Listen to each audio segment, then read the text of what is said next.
Hello students, how are you all of you.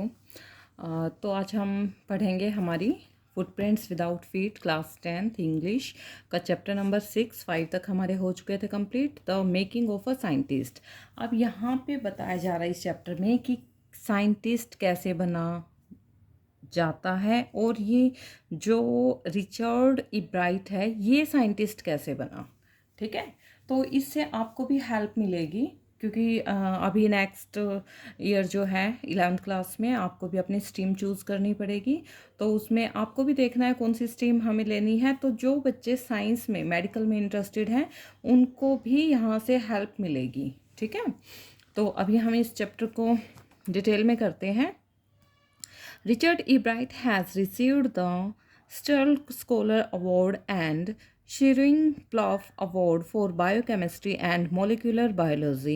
It was his fascination for butterflies that opened the world of science to him. अब इसको ना award मिला था biochemistry में और molecular biology में। और इसने क्या किया था, ये बटरफ्लाइज में इसका जो है बहुत ज़्यादा इंटरेस्ट था। इसने जो अपना फर्स्ट प्रोजेक्ट है या आप एक्सपेरिमेंट कह सकते हो वो बटरफ्लाई के ऊपर किया था। तो अभी हम देखते हैं कैसे क्या हुआ था इनके साथ और कैसे ये एक बहुत बड़े साइंटिस्ट, ग्रेट साइंटिस्ट बने। तो हम स्टार्ट करते हैं चैप्टर को। At the age of 22, a former Scout of the Year excited the scientific world with a new theory on how cells work. Richard H. E. Bright and his college roommate explained the theory in an article in the Proceedings of the National Academy of Science. अब जब इनकी as 22 थी तो उस time पे ये जो थे वहाँ पे ना एक साइंस फेयर लगा हुआ था और साइंस फेयर में इनको क्या करना था, वो फॉर्मर स्काउट भी थे। स्काउट मीन्स गाइड जिसको हम कह सकते हैं। तो वहाँ पे एक फेयर लगा हुआ था, साइंस फेयर। अब इन्होंने उस साइंस फेयर में क्या अपना एक्सपेरिमेंट शो किया सबके सामने। इन्होंने दिखाया एक थ्योरी को, एक न्यू थ्योरी को, जिसमें क्या बताया गया था कि सेल्स जो हैं वो कैसे काम करते हैं। ठीक है, वो ह्यूमंस के भी हो सकते हैं, एनिमल्स के भी हो सकते हैं, बर्ड्स के भी हो सकते हैं, सबके सेल्स काम करते हैं। तो ये जो सेल्स हैं ये काम कैसे करते हैं, कैसे वर्क करते हैं। अब ये जो रिचर्ड एच ई ब्राइट थे और उसके जो कॉलेज में जो उसके रूममेट थे उन्होंने अपनी अपनी थ्योरीज को एक्सप्लेन किया। ठीक है, it was the first time this important scientific journal had ever publish the work of college students in sports that would be like making the big leagues at the age of 15 and hitting a home run your first time at bat. For Richard E. Bright, it was the first in a long string of achievements in science and other fields, and it all started with butterflies. अब यहाँ पे बताया जा रहा है कि ये जो साइंस फेयर था उनका सबसे बहुत ज़्यादा इम्पोर्टेंट था साइंटिफिक उनके जर्नल में। फर्स्ट टाइम उन्होंने ऐसे अपने कॉलेज की लाइफ में अपने काम को पब्लिश किया था। ठीक है, अब ये कैसा था, जैसे उन्होंने फर्स्ट टाइम इसको अपने एक्सपेरिमेंट को सबके सामने दिखाया। ठीक है, और वो इतना हिट हो गया जैसे कि कोई स्पोर्ट्स में फर्स्ट टाइम जाता है। ठीक है, 15 की एज में, क्योंकि उस टाइम स्टार्ट होते हैं। तो अंडर 14 तो हम नहीं उसको शो कर सकते। 14 की एज के बाद मतलब 15 की एज में वो स्टार्ट होगा। फर्स्ट मैच अपना कोई भी प्लेयर है वो अपना खेलता है। तो जैसे वो 15 की एज में अपना फर्स्ट जो स्पोर्ट्स में, जैसे क्रिकेट लगा लो, फुटबॉल लगा लो, कोई भी स्पोर्ट्स लगा लो, तो उसमें जाता है और जाते ही वो हिट हो जाता है। ठीक है, इतने अच्छा स्कोर वो गेन करता है। ऐसा ही इनके साथ हुआ। ये अपने कॉलेज में इन्होंने फर्स्ट टाइम अपना जो एक्सपेरिमेंट है वो शो किया और वही पब्लिश हो गया। ठीक है, अब इसमें क्या था, ये जो उनकी अचीवमेंट्स थी साइंस में, ये उनकी फर्स्ट अचीवमेंट थी। और धीरे धीरे धीरे धीरे वो अपने एक्सपेरिमेंट्स को, प्रोजेक्ट्स को बढ़ाते गए, मतलब दूसरे प्रोजेक्ट्स और एक्सपेरिमेंट्स पे काम करते गए। तो जो इनका ये पहला एक्सपेरिमेंट था, जो पहली अचीवमेंट थी इनकी, वो बटरफ्लाइज के साथ स्टार्ट हुई। An only child, E. Bright grew up north of Reading, Pennsylvania. There wasn't much I could do there. He said, I certainly couldn't play football or baseball with a team of one, but there was one thing I could do, collect things. ये कहते हैं जब वो छोटे थे ना तो वो क्या करते थे, वो रीडिंग, जैसे रीडिंग करते हुए उनकी जो मदर थी, रीडिंग उनको भी अच्छी लगती थी, तो वो इनकी हेल्प करती थी बहुत ज़्यादा रीडिंग में। तो ऐसे ही रीडिंग करते हुए वो बड़े हुए। कहाँ पर, ये पेंसिल्वेनिया यूएस में है वहाँ पर। अब वहाँ पे क्या था, वो कहते थे मेरे पास ज़्यादा कुछ करने के लिए नहीं था, इसलिए, और अकेला था, जैसे मैं, उसके कोई ब्रदर सिस्टर नहीं था, वो अकेला ही था और ज़्यादा उसके फ्रेंड्स भी नहीं थे। तो वो कहते हैं मैं अकेला फुटबॉल या बेसबॉल नहीं खेल सकता था, एक की टीम कभी नहीं होती, इसलिए मैं कुछ ज़्यादा नहीं करता था, लेकिन मेरे पास एक काम था करने के लिए, वो था चीज़ों को कलेक्ट करना, collect things. So he did, and did he ever. Beginning in kindergarten, Ebright collected butterflies with the same determination that has marked all his activities. He also collected rocks, fossils, and coins. He became an eager astronomer too, sometimes stargazing all night. वो कहते हैं कि उन्होंने क्या किया, चीज़ों को collect करना उनका काम था, और जैसे ही वो अपने स्कूल में गए, स्कूलिंग उनकी स्टार्ट हुई, तो उन्होंने बटरफ्लाई को कलेक्ट करना स्टार्ट किया था। अब उनको नहीं पता था कि कौन सी एक्टिविटी उसको उसको करनी है, ठीक है? तो वो अपनी एक्टिविटीज़, मतलब उनको शौक था बटरफ्लाइज को कलेक्ट करना, और वो क्या क्या चीज़ें कलेक्ट करते थे, रॉक्स को, फॉसिल्स को और कॉइन्स को भी कलेक्ट करते थे, ठीक है? तो धीरे, और वो साथ में वो, उनको एस्ट्रोनॉमी का भी शौक था, कभी कई बार रात को ना बैठ के अपना छत पे, और जो स्टार्स होते हैं उनको घूरते रहते, देखते रहते काफ़ी काफ़ी देर तक। तो एस्ट्रोनॉमी का भी उनको बहुत ज़्यादा शौक था। अब ये हम करते हैं, from the first he had a driving curiosity along with a bright mind. He also had a mother who encouraged his interest in learning. She took him on trips, bought him telescopes, microscopes, cameras, mounting materials and other equipment, and helped him in many other ways. अब ये कहते हैं कि उनकी जो curiosity है ना, वो दिखाती थी कि उनका जो माइंड है बहुत ज़्यादा शार्प है, ब्राइट माइंड है उनका। तो उनकी जो मदर है वो भी उनको लर्निंग के लिए, जो जिस चीज़ में उनका इंटरेस्ट था, इंटरेस्ट क्या था, बटरफ्लाई को वो कलेक्ट करते थे, और चीज़ें उनको अच्छी नहीं लगती थी, तो इसी उसके इंटरेस्ट को लर्निंग में एनकरेज करती रहती थी वो। इसके लिए क्या करती थी, वो उसको ट्रिप्स पे लेके जाती थी, और उनको बहुत सारे इक्विपमेंट्स वगैरह जो है उन्होंने खरीद के दिए, जैसे कि telescope, microscope, cameras, mounting materials, और बहुत सारे अदर इक्विपमेंट भी उनको खरीद के दिए थे उन्होंने, और जिससे कि इन इक्विपमेंट्स ने जो ई ब्राइट है उसकी बहुत ज़्यादा हेल्प की चीज़ों को सीखने में। I was his only companion until he started school. His mother said after that I would bring home friends for him, but at night we just did things together. Richie was my whole life after his father died when Richie was in third grade. अब वो कहते हैं कि मेरा जो companion था, उसकी mother जो है वो जो ई ब्राइट थे, वो कहते हैं मेरा कंपेनियन कोई कोई नहीं था, मैंने सिर्फ स्कूल स्टार्ट किया। और जो उनकी मदर थी वो कहती हैं कि after I would bring home friends for him, कि वो उनके जो फ्रेंड्स हैं उनको घर पर ही ले आती थी, ठीक है? But at night we just did things together. और रात को जब मम्मी और वो दोनों बेटा इकट्ठे होते थे, तो थोड़े बहुत काम इकट्ठे कर लेते थे. और Richie was my whole life after. तो उसकी मदर कहती हैं कि जो रिची है वो उनकी पूरी लाइफ था उसके फादर की डेथ के बाद, ठीक है? और उनकी डेथ कब हुई थी, जब वो थर्ड ग्रेड में थे। रिची जो था वो थर्ड ग्रेड में था, तब उसके फादर की डेथ हो गई थी. She and her son spent almost every evening at the dining room table.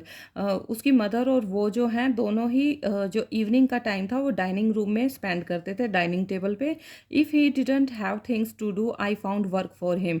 तो वो कहते जब उसके पास कुछ भी काम नहीं होता था करने के लिए, तो वो कुछ ना कुछ काम निकाल लेता था. Not physical work but learning things. कोई फिजिकल काम नहीं कि इधर उधर कुछ भी किया, घर का काम किया, ऐसा कुछ, चीज़ों को लर्न करने का, लर्निंग थिंग्स, नई नई चीज़ें सीखने का काम, ठीक है? तो his mother sad he liked it. उसकी मदर जो है वो कहते हैं कि उसको ना नई नई चीज़ें सीखना बहुत अच्छा लगता था, वो सीखना चाहता था. And learn he did he earned top grades in school. और वो बहुत अच्छा सीखता था, और जिससे उसके स्कूल में जो ग्रेड्स हैं वो भी बहुत अच्छे आते थे. On everyday things he was just like every other kid, his mother sad. वो कहते हैं दूसरी चीज़ों, दूसरे बच्चों की तरह ही वो काम करता था, लेकिन डेली का काम daily. By the time he was in the school grade, Ebright had collected all 25 species of butterfly. और जब तक वो स्कूल में था तब तक ही उसने, इब्राइट ने, 25 टाइप की जो बटरफ्लाइज हैं वो कलेक्ट कर ली थी. Found around his home town, अपने होम टाउन के आसपास से ही. That probably would have been the end of my butterfly collecting, he said, but then my mother got me a children's book called The Travels of Monarch X. That book, which told how monarch butterflies migrate to Central America, opened the world of science to eager young collector. अब वो कहते हैं कि जो उन्होंने butterfly collect की थी, अब शायद उसके एंड आ गया था. क्यों? क्योंकि जब but then my mother got me a children's book. कब? जब उसकी मदर ने उसको एक चिल्ड्रंस बुक दी, ठीक है, जिसका नाम था the travels of monarch x. अब पहले तो वो सिर्फ कलेक्ट करता था बटरफ्लाइज को, अब उससे भी ज़्यादा आगे बढ़ना है ना उसको, सिर्फ कलेक्ट ही तो नहीं करना ना. तो अब कहता है कि अब उसकी कलेक्ट करने का टाइम ख़त्म हो गया है बटरफ्लाइज को, जब उसकी मदर ने उसको बुक दी the travels of monarch X. That book which told how monarch butterflies migrate to Central America. अब उस बुक में बताया गया था जो मोनार्क बटरफ्लाइज हैं वो सेंट्रल अमेरिका में माइग्रेट करती हैं. Open the world of science to the eager young collector. अब ये जो यंग कलेक्टर था, अब इसका साइंस में और ज़्यादा इंटरेस्ट होने लगा. एक पूरा वर्ल्ड जो था साइंस का उसके सामने ओपन हो गया उस बुक के जरिए. At the end of the book readers were invited to help study butterfly migration. अब इस बुक के एंड में बताया गया था कि जो रीडर जो भी उस बुक को पढ़ रहे हैं, अगर वो बटरफ्लाई की स्टडी करना चाहते हैं, बटरफ्लाई माइग्रेशन की स्टडी करना चाहते हैं, तो उनको इन्विटेशन भी दिया गया था कि आप आ सकते हो. They were asked to tag butterflies for research by doctor Frederick A Hart of the University of Toronto Canada. अब ये जो यूनिवर्सिटी ऑफ टोरंटो थी कनाडा की, यहाँ पे जो डॉक्टर थे फ्रेडरिक, अब वो रिसर्च कर रहे थे बटरफ्लाइज के ऊपर. Ebright's mother wrote to doctor Hart and soon Ebright was attaching light adhesive tags to the wings of monarchs. अब उन्होंने ना, डॉक्टर ने उसकी मदर को फिर रिप्लाई किया. उन्होंने कहा कि ब्राइट को बोलो कि वो एक टैग जो है अटैच करें उन मोनार्क के विंग्स पर. Anyone who found a tagged butterfly was asked to send the tag to doctor Hart. तो अब जो भी उसको बटरफ्लाई मिलती है वो उसके ऊपर टैग करना था उसको. तो ये तो बहुत ज़्यादा टफ वर्क था उसके लिए. The butterfly collecting season around Reading last 6 weeks in late summer. अब जो बटरफ्लाई को कलेक्ट करना, ठीक है, तो अब ये थोड़ा सा लेट समर में, ठीक है, तो ये थोड़ा सा उसके लिए बहुत ज़्यादा टफ हो गया. If you are going to chase them one by one you won't catch very many. अब एक एक बटरफ्लाई को कैच करना है तो ये तो बहुत ज़्यादा मुश्किल है. So the next step for Ebright was to raise a flock of butterflies. अब फ्लॉक ऑफ बटरफ्लाइज मतलब बहुत सारी बटरफ्लाई इकट्ठी करनी है अब उसको. He would catch a female monarch. एक फीमेल मोनार्क को उसने पकड़ लिया. Take her eggs and raise them in his basement. अब वहाँ पकड़ के उसके जो एग्स हैं वो वहाँ पे उसने अपने बेसमेंट में जो है उसने एग दे दिए. फिर वहाँ पे बड़े हो गए वो. अब क्या हुआ, उनकी लाइफ साइकिल है वो कंप्लीट हुई. एग से कैटरपिलर बने, कैटरपिलर से प्यूपा और फिर butterfly. Then he would tag the butterflies wings and let them go. अब उसने उन बटरफ्लाई जो बन गई थी वो उनके विंग्स पर टैग किया और उनको जाने दिया. For several years his basement was home two thousands of monarchs in different stages of development. अब उसकी जो बेसमेंट पे ना काफ़ी सालों तक, क्योंकि उस टाइम स्कूल में ही था वो, तो काफ़ी सालों तक जब तक उसकी स्कूलिंग हुई उसने बहुत थाउजेंड्स ऑफ मोनार्क्स जो बटरफ्लाई थी उनकी डेवलपमेंट की और उनको टैग किया. Eventually, I began to lose interest in tagging. अब tagging butterflies it's tedious and there's not much feedback. अब वो कहता है ये बहुत ज़्यादा इंटरेस्ट उसका ख़त्म होता गया इन चीज़ों में, क्योंकि बहुत ज़्यादा थकाने वाला काम था और फीडबैक भी उसको कुछ नहीं मिल रही थी. क्या करेगा वो टैग करके, सबको पता था माइग्रेट हो रही है.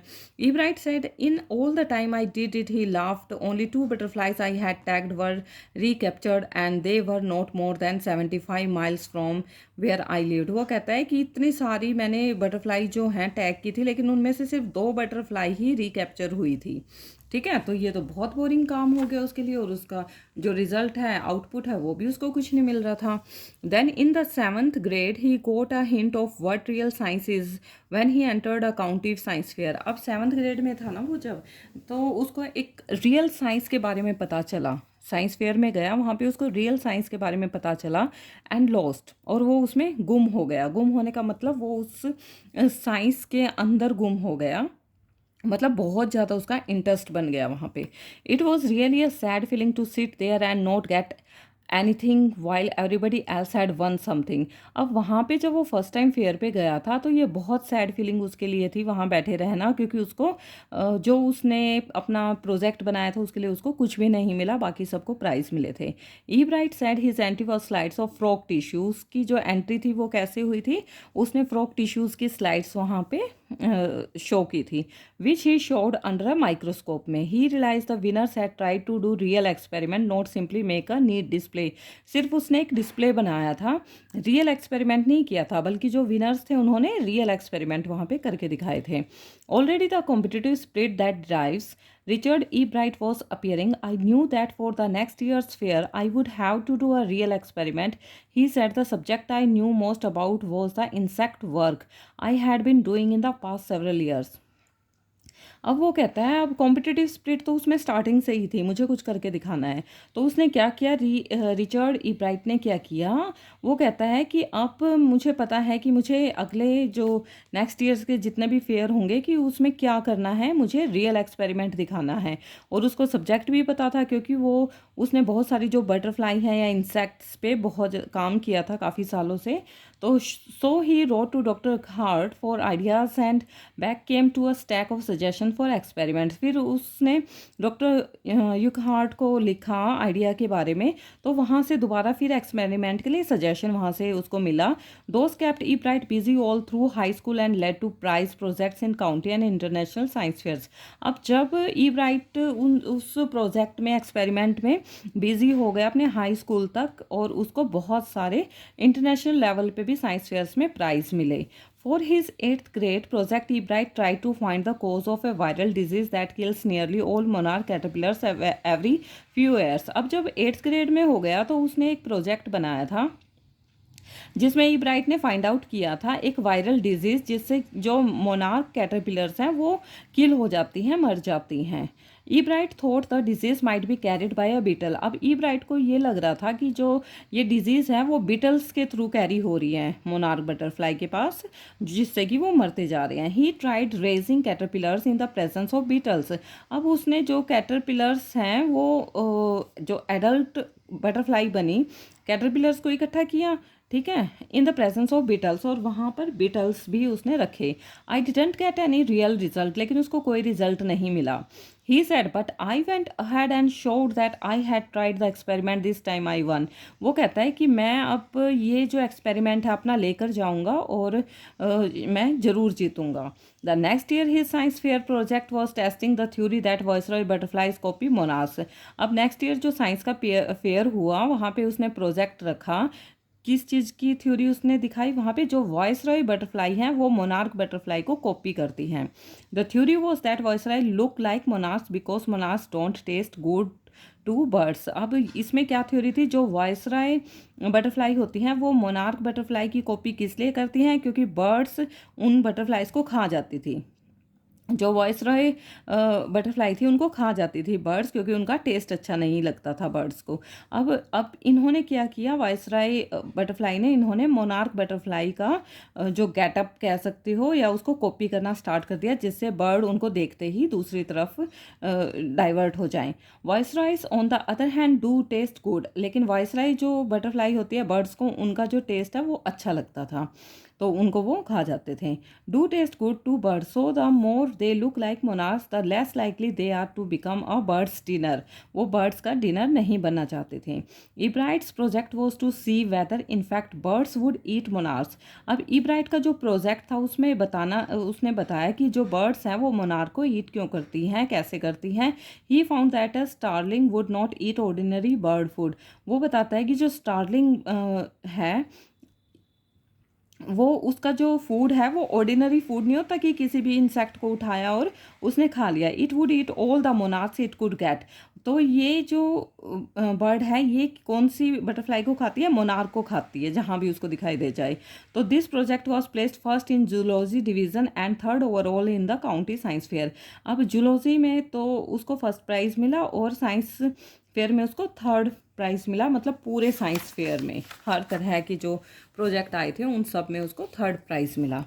इन his second year in high school Richard Ebright began the research that led to his discovery of an unknown insect hormone. अब सेकेंड ईयर उसका हाई स्कूल का जो सेकेंड ईयर था, रिचर्ड ई ब्राइट ने research start की एक unknown insect hormone की, ठीक है, हॉर्मोन्स की, इंसेक्ट में भी हार्मोन होते हैं, उनकी डिस्कवरी की।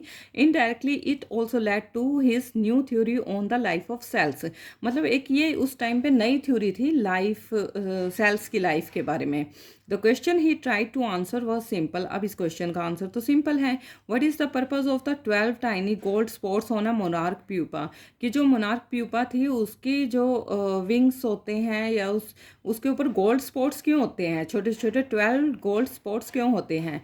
Everyone assume the spots were just ornamental. सबको लगता है ये तो ना सिर्फ सुंदर दिखने के लिए ऐसा है, लेकिन ऐसा नहीं है। Ebright said but doctor Urquhart didn't believe it. उनको भी बिलीव नहीं हुआ कि ये मतलब ऐसा कुछ सेल्स की वजह से या इसके ऊपर जो 12 टाइनी गोल्ड स्पॉट्स हैं। To find the answer Ebright and another excellent science student first had to build a device that showed that the spots were producing a hormone necessary for the butterfly's full development। अब उसके साथ जो और भी उसके science student थे उन्होंने सबने एक ऐसा डिवाइस बनाया जिससे उन्होंने देखा कि जो ये स्पोर्ट्स हैं ये एक हार्मोन को प्रोड्यूस कर रहे हैं जो कि बटरफ्लाइज की फुल डेवलपमेंट के लिए बहुत ज़्यादा ज़रूरी है। अगर ये स्पोर्ट्स नहीं होंगे तो बटरफ्लाई की फुल डेवलपमेंट नहीं होगी। This project won E. Bright first place in the county fair and entry into the International Science and Engineering Fair। अब ये जो प्रोजेक्ट है जो इन्होंने बनाया था ये वाला, इसमें इनको फर्स्ट प्राइज मिला पूरे काउंटी फेयर में और इंटरनेशनल लेवल पे साइंस एंड इंजीनियरिंग फेयर में इनकी एंट्री हो गई। There he won third place for zoology. Zoology में वहाँ पे इंटरनेशनल लेवल पे इनको थर्ड प्राइज मिला। He also got a chance to work during the summer at the entomology laboratory of the Walter Reed Army Institute of research.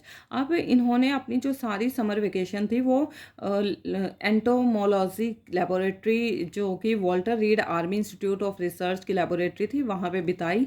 As a high school junior Richard Ebright continued his advanced experiment on the monarch pupa. अब उन्होंने अपने high school में वहाँ पे continue किया अपने experiment को monarch pupa के ऊपर। That year his project won first place. वहाँ पे फर्स्ट प्लेस मिला at the international science fair में and gave him another chance to work in the army laboratory during the summer. फिर उनको दोबारा चांस मिला आर्मी लेबोरेटरी में काम करने का। In his senior year he went a step further, he grew cells from a monarch's wing in a culture and showed that the cells would divide and develop into normal butterfly wing scales only if they were fed the hormone from the gold spots। वो कहता है कि अब उसको और ज़्यादा जो उसके ऊपर काम करना था क्योंकि इतना तो सबको पता चल गया था हार्मोन्स के बारे में। अब आगे क्या स्टेप उठाना था? अब उसने कहा ये जो सेल्स हैं ये ग्रू होते हैं मोनार्क के विंग से, ठीक है, और जो सेल्स डिवाइड होते हैं और फिर एक पूरी बटरफ्लाई जो है नॉर्मल बटरफ्लाई डेवलप होती है इन विंग्स के ऊपर जो ये स्पॉट्स हैं उनके थ्रू, जिससे कि जो हार्मोन्स हैं वो इन गोल्ड स्पॉट से निकलते हैं और पूरी बटरफ्लाई की डेवलपमेंट होती है। That project won first place for zoology. अब इस प्रोजेक्ट ने फर्स्ट प्लेस लिया जूलॉजी में इंटरनेशनल फेयर में। He spend the summer after graduation doing further work at the army laboratory and at the laboratory of the US Department of Agriculture. इस laboratory में उसने काम किया यूएस डिपार्टमेंट ऑफ एग्रीकल्चर की। The following summer after his fresh man year at Harvard University, Bright went back to laboratory of Department of Agriculture and did more work on the hormone from the gold spots। अब वो दोबारा से पहले तो वो क्या गए, fresh year था उनका हार्वर्ड यूनिवर्सिटी में, वो दोबारा से डिपार्टमेंट ऑफ एग्रीकल्चर की लेबोरेटरी थी वहाँ पे वापस गए। ये जो गोल्ड स्पॉट थे इनसे जो हॉर्मोन्स निकलता था उसके ऊपर और ज़्यादा डीपली काम करने के लिए। तो using the laboratory sophisticated instrument he was able to identify the hormone's chemical structure. क्योंकि जो आर्मी की लेबोरेटरी होती है उसमें इंस्ट्रूमेंट हैं वो बहुत अच्छी क्वालिटी के होते हैं, तो उन्होंने उसी लेबोरेटरी को चूज़ किया जिससे कि उनको हॉर्मोन्स के केमिकल स्ट्रक्चर आइडेंटिफाई करने में हेल्प मिली। Year A year and a half later, during his junior year, Ebright got the idea for his new theory about cell life. अब 1 डेढ़ साल के बाद उनको एक आइडिया मिला उनकी सेल लाइफ की थ्योरी के बारे में. It came while he was looking at X-ray photos of the chemical structure of a hormone. और ये कब मिला? जब उन्होंने एक्सरे के फोटोज में से केमिकल स्ट्रक्चर, हार्मोन के केमिकल स्ट्रक्चर को देखा.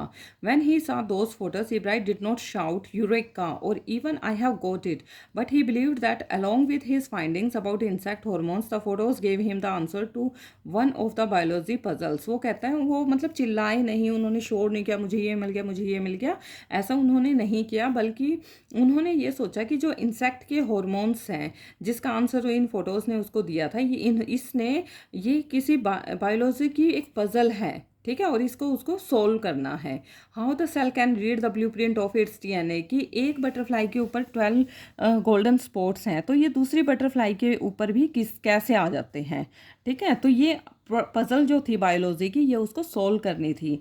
अब इसके सामने एक और नेक्स्ट स्टेप था कि जो सेल हैं वो इन डीएनए के ब्लूप्रिंट्स को कैसे रीड करते हैं. DNA is the substance in the nucleus of a cell. अब डीएनए जो क्या है, एक सब्सटेंस है जो कहाँ पाया जाता है, सेल के न्यूक्लियस में पाया जाता है. एक सेल है, सेल के अंदर न्यूक्लियस होता है, न्यूक्लियस के अंदर डीएनए पाया जाता है. ठीक है, तो ये कैसे रीड करता है सेल, इसको कैसे रीड करता है कि सेम डीएनए जो है दूसरी तरफ जाता है, कुछ इसकी जो कैरेक्टरिस्टिक है वो दूसरे हेरिडिटी है, इनहेरिट करता है, ये दूसरे जो पेरेंट सेल है वो अपने डॉटर सेल को देता है. कैसे ये होता है, तो अब क्या करेंगे, DNA is the substance in the nucleus of the cell that controls heredity. एक किस्म से कंट्रोल कर रहा है हेरिडिटी को, ये चीज़ इसके अंदर है तो इसके अंदर भी ये चीज़ होनी चाहिए. It determines the form and function of the cell. इससे हमें पता चलता है सेल के फंक्शन और फॉर्म के बारे में कि सेल कैसे बनते हैं. दस DNA is the blueprint for life. इस ऐसे हमें पता चला कि जो डीएनए है वो लाइफ के लिए ब्लूप्रिंट है, मतलब जैसे कॉपी होती है ना, कॉपी करते हैं, वैसे ही है DNA. Ebright and his college roommate James R. Wong worked all that night drawing pictures and constructing plastic models of molecules to show how it could happen. Together they later wrote the paper that explained the theory. अब जो Ebright और उसके college roommate थे James are Wong भी थे उनके साथ, उन्होंने सारी रात काम किया, इन पिक्चर्स को ड्रॉ करके, कंस्ट्रक्ट करके, मॉडल्स वगैरह, इन मॉलिक्यूल्स को शो किया वहाँ पे कि ऐसा कैसे हो सकता है कि एक डीएनए इसमें है और वही हेरिडिटी जो है आगे जा रही है. ठीक है, कैसे इनहेरिट हो रहा है. तो उन्होंने पूरा पेपर पे सारी जो थ्योरी है एक्सप्लेन करके लिखी. Surprising no one who knew him, Richard Ebright graduated from Harvard with highest honours. अब हाईएस्ट ऑनर्स वहाँ से उन्होंने ग्रेजुएट कर ली, सेकंड इन हिज क्लास, 1510 बच्चे की क्लास में वो सेकंड आया था. Ebright went on to become a graduate student researcher at Harvard Medical School. से उनको ग्रेजुएट की डिग्री मिल गई. There he began doing experiments to test his theory. अब वहाँ पे उसने अपने जो एक्सपेरिमेंट है अपनी थ्योरी के वो करने स्टार्ट कर दिए थे. If the theory proves correct, अगर ये थ्योरी ठीक है, it will be a big step towards understanding the process of life. तो ये लाइफ की प्रोसेस को समझने का बहुत बड़ा स्टेप होगा. It might also lead to new ideas for preventing some types of cancer and other disease. इससे अगर डीएनए का पता चल जाए, जो कैंसर के जो सेल्स हैं वो दूसरे जो हमारी जनरेशन उसमें जाते हैं तो उसको हम रोक सकते हैं. ऐसा कुछ वो सोच रहे थे कि एक ये नया आइडिया है जो इन डिजीज से हम बच सकते हैं. All of this is possible because of Ebright scientific curiosity. अब उनके अंदर क्यूरियोसिटी बहुत ज़्यादा थी scientific. His high school research into the purpose of the sports on a monarch pupa eventually led him to his theory about cell life. अब ये जो sports थे, इन्होंने रिसर्च की सारे स्पोर्ट्स पे, मोनार्क के प्यूपा के ऊपर जो स्पोर्ट्स थे उनका क्या पर्पस है, तो ये सारी उन्होंने सेल लाइफ की थ्योरी उन्होंने की. Richard Ebright has been interested in science since he first began collecting butterfly. सबसे पहले उन्होंने कहाँ से साइंस में उनका इंटरेस्ट हुआ, उन्होंने बटरफ्लाई को कलेक्ट करना शुरू किया था. But not so deeply that he हैज़न time for other interest, क्योंकि उनके पास और कोई काम इंटरेस्ट नहीं था, उनका सिर्फ यही था, तो वो उसमें डीप होते चले गए। Ebright also became a champion debater, वो एक डिबेटर के चैम्पियन भी थे, डिबेट भी बहुत अच्छी करते थे, पब्लिक स्पीकर भी थे, गुड कैनोइस्ट भी थे, अपने आप को शो जो है वो भी बहुत अच्छे तरीके से करते थे, एक्सप्रेस भी बहुत अच्छे तरीके से करते थे, and all round outdoor person थे वो। He is also an expert photographer थे, particularly of nature and scientific exhibits में बहुत अच्छी उनकी फोटोग्राफी थी। In high school Richard Ebright was a straight A student थे वो बिल्कुल, because learning was easy he turn a lot of his energy towards the debating and model United Nations clubs. अब वहाँ पे उनकी जो एनर्जी है वो कहाँ पे चली गई, डिबेट करने में और मॉडल यूनाइटेड नेशन क्लब्स में। He also found someone to admire, अब वहाँ पे हर कोई उसको एडमायर करता था, ठीक है। Well horror, his social studies teacher and advisor to both clubs, Mr. Wears, was the perfect person for me then. He opened my mind to new ideas. अब ये जो मिस्टर वेलर थे, इन्होंने उसके नए नए आइडियाज़ के लिए माइंड जो है उनका बिल्कुल ओपन कर दिया कि हाँ ऐसा हो सकता है, तुम ऐसा कर सकते हो। उन्होंने और ज़्यादा उसको advice the. Richard would always give that extra effort, अब रिचर्ड जो था अपना एक्स्ट्रा एफर्ट उसमें साइंस में देने लगा था। Mister Weiher said what pleased me was here was this person who put in 3 or 4 hours at night doing debate research besides doing all his research with butterflies and his other interest. वो कहते ये जो इंसान है ये बहुत ज़्यादा, ये मुझे इसको देख के बहुत खुशी होती है, क्योंकि ये अपनी रिसर्च के साथ जो बटरफ्लाई की रिसर्च कर रहा है या और इसके जो इंटरेस्ट हैं उनके साथ साथ ही इसने डिबेट की रिसर्च में भी पूरी रात रात भर जाके इसने अपनी ये रिसर्च की है, डिबेट की भी। Research was competitive, Richard was competitive, बहुत ज़्यादा कॉम्पिटिटिव था Richard. Mister Weir continued but not in a bad sense, he explained Richard wasn't interested in winning for winning sake or winning to get a prize. वो कहते हैं कि जो Richard है ये किसी एग्जीबिशन को जीतने के लिए या प्राइज को जीतने के लिए नहीं मेहनत कर रहा है वो, rather he was winning because he wanted to do best job he could, कि वो जितना अच्छा कर सकता है वो उतना अच्छा करना चाहता है और करता भी है। For the right reasons he wants to be the best, ये सही के लिए है इसलिए ये सबसे बेस्ट है। And that is one of the ingredients in making of a scientist start with a first rate mind. और उन्होंने एक साइंटिस्ट बनने के इंग्रेडिएंट्स के बारे में कहा कि पहला जो इंग्रेडिएंट है वो है फर्स्ट रेट माइंड होना, ठीक है। माइंड हमारा बहुत शार्प होना, क्यूरियोसिटी होना उसमें, mix in the will to win, win करने की हमेशा विल होनी चाहिए, फॉर द राइट रीजन के लिए, रॉन्ग के लिए नहीं। Ebright has 3 qualities, so Ebright के अंदर तीनों क्वालिटी थी। For from the time the book the travels of monarch X open the world of science to him, जब उसने इस the travels of monarch X book को पढ़ा था उसके बाद से जो साइंस का वर्ल्ड था वो उसके सामने ओपन हो गया था और उसका इंटरेस्ट जो है उसमें बहुत ज़्यादा साइंस में बढ़ गया था। Richard Ebright has never lost his scientific curiosity, और रिचर्ड इब्राइट ने अपनी साइंस के बारे में जो क्यूरियोसिटी थी कभी नहीं खोई। वो नई नई नई नई थ्योरी जो हैं, आइडियाज़ जो हैं वो सबके सामने लेकर आता रहा, और अपने हार्डवर्क की वजह से वो बहुत ज़्यादा महान जो साइंटिस्ट है वो बना था, क्योंकि वो नई नई रिसर्च करते थे और उनमें उनको सक्सेस भी मिलती थी। इसलिए कहा गया है हमें सबसे पहले हार्ड वर्क करना चाहिए, हमारा जो माइंड है बिल्कुल स्ट्रेट फॉरवर्ड होना चाहिए, किसी चीज़ को सीखने के लिए क्यूरियोसिटी होनी चाहिए, और हमें उसमें जीतने की, मतलब कि हमें ये करके ही दिखाना है किसी ना किसी तरीके से, ये हमारे अंदर विल पावर होनी चाहिए। तो ये हमारा जो चैप्टर है ये कंप्लीट हो चुका है। तो इसके जो क्वेश्चन आंसर हैं हम नेक्स्ट वीडियो में देखते हैं। थैंक यू, और प्लीज़ लाइक शेयर और सब्सक्राइब कर दिया करो अगर चैप्टर और क्वेश्चन आंसर आपको अच्छे से समझ में आ रहे हैं तो। Thank you.